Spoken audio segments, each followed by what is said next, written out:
سامعین کرام السلام علیکم ورحمۃ اللہ وبرکاتہ۔ بسم اللہ الرحمن الرحیم۔ آج کا ہمارا موضوع ہے کہ بدا کی نسبت خداوند متعال کی طرف اور امام حسن عسکری علیہ السلام کی ذات والا نے اس کا کس طریقے سے دفاع کیا ہے، اس کی کس طریقے سے توضیح و تفسیر کی ہے۔ بدا ایک بہت ہی طویل و عریض بحث ہے جو خلاصتاً ہم آپ کے سامنے عرض کر دینا چاہتے ہیں کہ بدا ڈکشنری میں لغت میں ظاہر ہو جانے کو، آشکار ہو جانے کو، واضح اور روشن ہو جانے کو کہا جاتا ہے، اور اصطلاح میں قسمت کا تغیر کر جانا، قسمت میں تقدیر میں تغیر و تبدل کو کہا جاتا ہے۔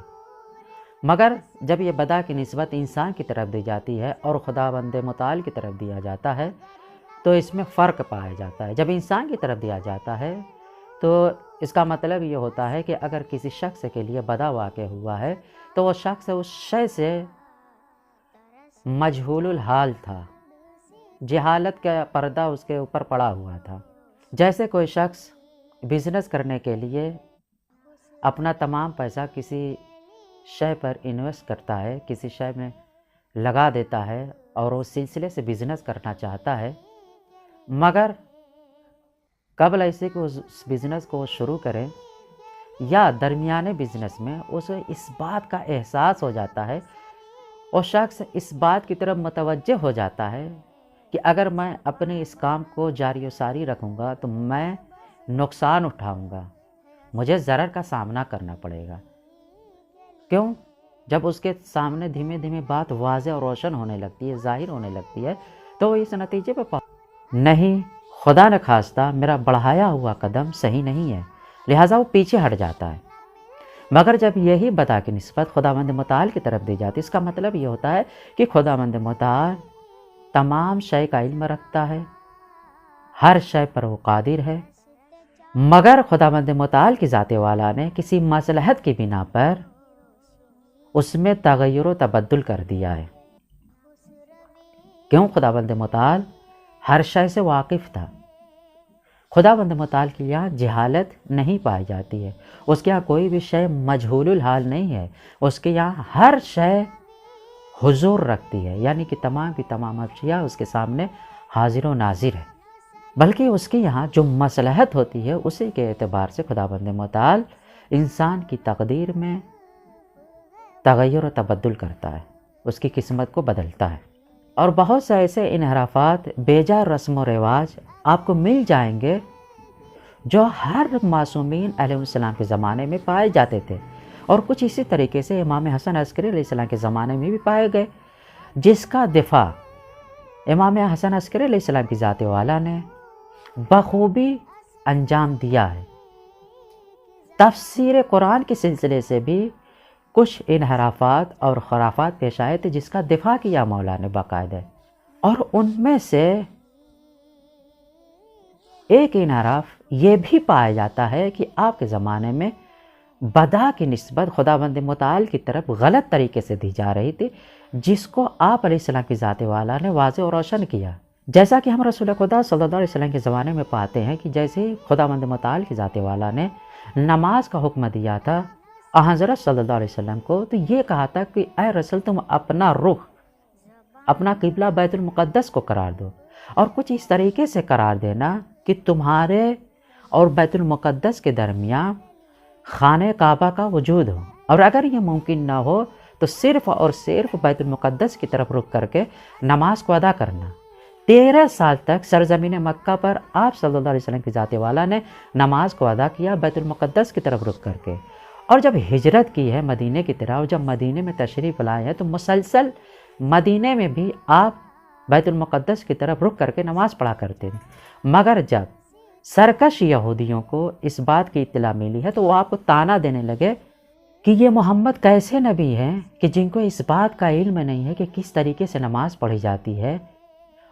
اور کس طرف رخ کر کے نماز پڑھی جاتی ہے، یہ تو ویسے ہی نماز کو پڑھتے ہیں جس طریقے سے ہم اپنی عبادت کو انجام دیتے ہیں۔ رسول خدا صلی اللہ علیہ وسلم کو یہ بات بہت ہی گراں گزری۔ آپ صلی اللہ علیہ وسلم آسمان کی طرف رک کر کے خداوند متعال سے لو لگایا کرتے تھے کہ اسی دوران ایک مرتبہ جبریل امین کا نزول ہوا، آپ کی خدمت عالیہ میں آئے، آپ صلی اللہ علیہ وسلم کی ذات والا نے جبریل امین سے عرض کیا کہ میں یہ چاہتا ہوں کہ بیت المقدس کی طرف سے رخ ہٹا کر خانہ کعبہ کی طرف رخ کر کے اپنی نماز کو پڑھوں، نماز اور عبادات کو انجام دوں، یعنی خانہ کعبہ کو قبلہ قرار دوں، اور میں خانہ کعبہ کو دوست بھی رکھتا ہوں۔ جبریل امین نے یہ جواب دیا، آپ تو محبوب خدا ہیں، آپ خداوند متعال سے التجا کیجئے، خداوند متعال آپ کی دعا کو، التجا کو قبول کرے گا۔ یہ کہہ کر آسمان کی طرف پرواز کر گئے۔ کچھ گھنٹے کے بعد جبریل امین دوبارہ نازل ہوئے اور سورہ بقرہ کی آیت نمبر 144 جو تغییر قبلہ پہ دلالت کرتی ہے اس کو لے کر نازل ہوئے، اور یہ ارشاد فرمایا، قد نرا تقلب وجہک فی السماء، کہ اے رسول بتحقیق ہم دیکھ رہے ہیں کہ آپ اپنے چہرے کو آسمان کی طرف اٹھا کر ہم سے لو لگائے ہوئے، ہم اس بات سے بے خبر نہیں ہیں بلکہ ہم آگاہ ہیں۔ فَلَنُوَلِّيَنَّكَ وَجْهَكَ قِبْلَةً تَرْضَاهَا، اور ہم آپ کا رخ، آپ کا قبلہ اسی کو قرار دے دیں گے جس سے آپ راضی ہیں۔ فَوَلِّ وَجْهَكَ شَطْرَ الْمَسْجِدِ الْحَرَامِ، تو پس اے میرے حبیب آپ جب نماز کو ادا کریں، عبادت کو انجام دیا کریں، تو آپ مسجد حرام یعنی خانہ کعبہ کی طرف رخ کر کے نماز کو پڑھا کریں۔ یہ تغییر قبلہ کا ہو۔ جیسے ہی ان سرکش یہودیوں نے تغییر قبلہ کے سلسلے سے واقعے کو سنا تو بلا فاصلہ رسول خدا صلی اللہ علیہ وسلم کی خدمت میں آ گئے، اور جو جواب دیا ہے اس کا امام حسن عسکری علیہ السلام نے روایات اور حدیث کے ذیل میں کچھ اس طریقے سے بیان کیا ہے کہ یہودیوں نے پہلے اعتراض کیا کہ اے محمد،